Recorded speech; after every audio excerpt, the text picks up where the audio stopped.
你现在看到的画面没有滑轨，没有摇臂，也没有第二个人在我身边，只有我自己、一台相机以及一个会动的三脚架。如果你还把手里的三脚架当成只能站着不动的稳定支撑，那你可能错过了很多本可以加分的镜头语言。今天我们就来聊聊它到底哪里特别，它和市场上看起来差不多的三脚架到底有什么不同，以及为什么像你我这样的创作者真的需要它。幽兰子 JJ06。Hello， 大家好，欢迎回到 BRBD 的频道。它真正特别的地方在于它的核心结构，大多数脚架的可移动位置集中在云台，而 JJ06 三脚架把中轴也做成了可360度旋转的状态，一个旋转点在上，一个旋转点在中。这么叠加的好处是，你可以在原地做小半径弧形环绕，让静物或人像带着轻微而高级的漂移感。你可以在俯拍、平视、仰拍之间做连贯的视角翻转，不用频繁的拆装。这个云台能转，轴也能转的设定，把运镜这个和三脚架本不太相关的词儿写进了这款三脚架的骨架里。再说中轴形态，传统顶拍要拆中轴、装横臂、找水平再配重，灵感来了，但折腾10分钟，灵感可能就没了。JJ06 三脚架把这件事变成了一拧到位，中轴横竖切换，双段伸缩，要多少伸多少，3档角度，22度、55度、80度，一键到位。核心能力就是不打断创作节奏，想到就能拍到。接着聊聊视频手感，视频像版本的云台倾角更宽，从-50度到正60度都可以细腻调节。把手让你的手指变成人肉减速电机，低速也能稳稳控住，配合中轴运动出来的观感像微型摇臂，而不是僵硬的运镜。值得一提的是，还有它的快装生态，快装兼容自家子品牌小隼的 F38， 再加上阿卡板的普适性，这样一来，你在背带夹、手持支架和三脚架之间切换，就是啪嗒一下，少拧一次就是少错一次。对于一个人拍摄的创作者，这等于节省时间和避免失误。当然，听上去还挺复杂的三脚架结构，估计你也会关心它的高度和体积。收纳大约51厘米，重量大约1.7公斤出头，最高能拉到将近2米，最低能贴地。碳纤和铝合金的组合在强度与重量之间找到了一个愿意随身携带的平衡点。市场上多数三脚架本身是很少会提供各种拓展性接口，这我们都知道。但幽兰子的 JJ06 给了1/4螺丝孔和阿卡的定位孔，挂小补光、麦克风、图传、录音器材都可兼容。在桌面校正时，收声能离嘴更近，光能离被摄主体更近，画面与声音都会明显提升一档。虽然它腿管的标称承重很高，但头部的实际称重在轻量机型区间，微单加短焦或轻量电影机加中短焦最舒服。云台不可更换，如果你要上大型液压云台或电影云台，这套系统就不对口。这点还是要注意一下，把它当成一人机位系统，而不是重型的支撑平台，它就能发挥到最大的价值。那么它和同功能脚架的差异化优势有哪些？第一个差异化是顶拍和横臂，很多脚架也能顶拍，但要拆中轴、翻方向再绕平，每多一步就多一个可能失误点和时间成本。JJ06 三脚架把顶拍变成中轴横置加伸出的一次性动作，再配合挂钩配重和支架开脚，顶拍就能成为一种可复制、更愿意高频使用的日常手段。你会愿意在每条片子里都用，而不是1年想起来用一次。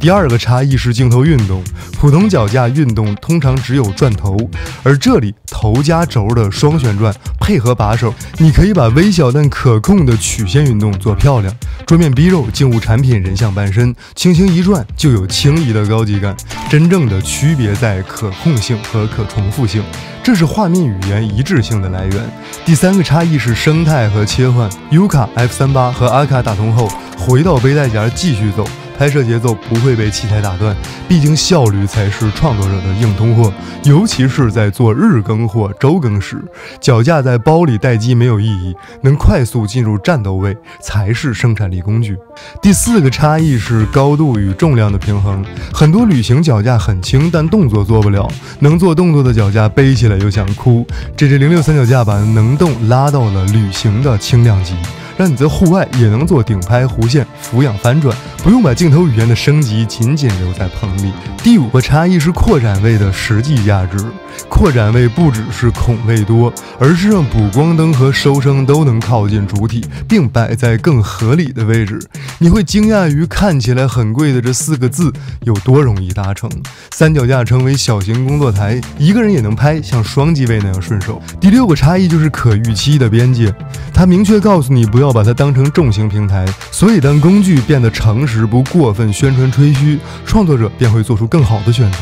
重型活交给重型系统，轻量内容交给它迅速完成，选择清晰，心态更稳，这点在我看来常常会被忽略。所以为什么 YouTuber、UP 主、视频创作者、博主都会需要它？因为一个人也能拍出像团队拍的画面。滑轨、摇臂和第二摄影当然香，但多数时候大多数博主是没有的。GJ06 把微动作内置到脚架里，一推一转一收就能完成运动镜头的最小单元。你的开箱、上手、教程不再是枯燥的站着说话，而是动着讲，信息与情绪一起流动。同样也是因为平台机制重视观看时长和完播率，静态镜头很难留住观众的拇指，而轻微且连续的运动自然会延长驻留时间。环绕3秒，顶拍翻落3秒， POV 推入2秒，让细碎的小动作叠加成节奏感，这就是看着不枯燥的底层原因。投入产出比来说，它能在多数场景里替代短行程滑轨的小推拉和小弧线，可以替代小摇臂完成顶拍落到平视的运镜，也能代替独立的顶拍架，因为横置中轴就是及时的顶拍。当然我们不是说专业的器材不需要，而是在多数的视频里，它能让你少带2件东西，同时保持画面的高级感。再聊聊跨平台的一致性，做长视频时把定镜讲解和轻移翻转过渡镜头穿插起来，节奏自然被分段。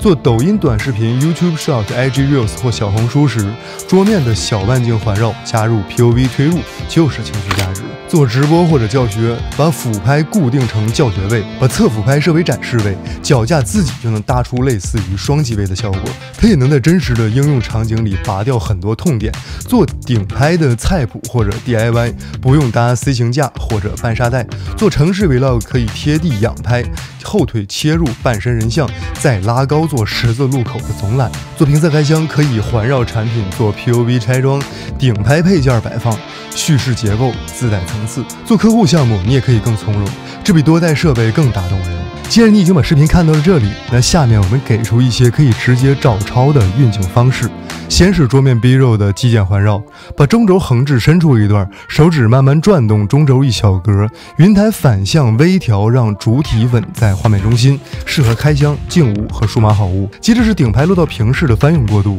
用顶拍起手，一边缓慢收中轴，一边轻轻下压云台，速度要慢，焦段尽量在35到50等效，适合美食出锅或者产品从包装到完成态。第3个是贴地的英雄视角，腿脚开到80度，中轴倒置或低位，轻慢推进，找路沿或地砖做前景，制造近大远小，适合街头人像和城市情绪。第4个是定点全景或车流延时，高位水平匀速小角度平移，风大就降中轴加配重，适合天际线、云动、车流。第5个是对称推拉代替短滑轨，中轴横置，把手极慢推进或拉远，背景尽量简洁突出主体层次，适合电商展示和质感特写。这里的通用建议是尽量用24帧或50帧，快门用1/50到100%，避免电子增稳带来的漂浮感。